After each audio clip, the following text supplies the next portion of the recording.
Mesdames et messieurs, bonjour et bienvenue. Je suis Emmanuel Djeji et vous suivez un tour d'horizon de l'actualité locale et internationale de ce début de semaine. C'est parti.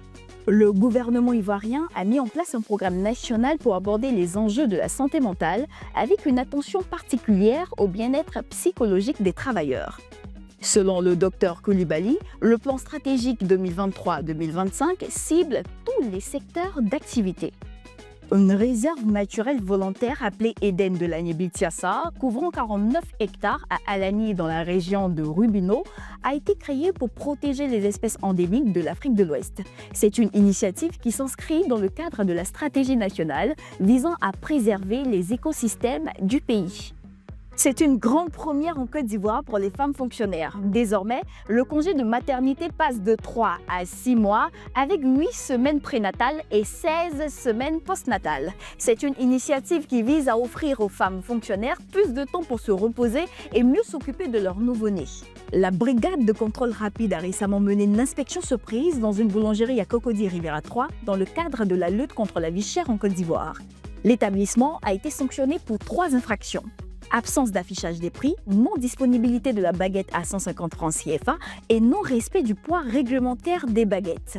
Selon la réglementation, la baguette de 200 francs CFA doit peser 228 grammes et celle de 150 francs CFA 174 grammes. Cependant, certaines boulangeries ne respectent pas ces normes. À l'international, le Togo fait un pas de plus vers une intégration à l'Alliance des États du Sahel. Le Togo n'a jamais caché sa proximité entre le Mali, le Niger et le Burkina Faso, 3 pays qui ont quitté la CEDEAO pour créer l'Alliance des États du Sahel. Après les dernières déclarations des autorités locales, le Togo fait un pas de plus vers l'Alliance des États du Sahel en envisageant d'intégrer l'organisation.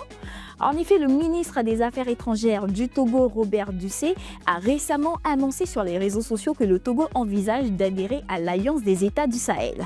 Au Bénin, Patrice Talon assure qu'il ne sera pas candidat à un 3e mandat présidentiel en 2026. Le chef de l'État, qui se dit attentif au choix de son successeur, entend veiller à ce que celui-ci n'ait pas pour ambition de déconstruire les réformes accomplies en 10 ans. Le 8 mars 2025, après un déjeuner à Majunga pour la journée des droits de la femme, une cinquantaine de personnes, dont le président André Rajoelina et son épouse, ont été victimes d'une intoxication alimentaire.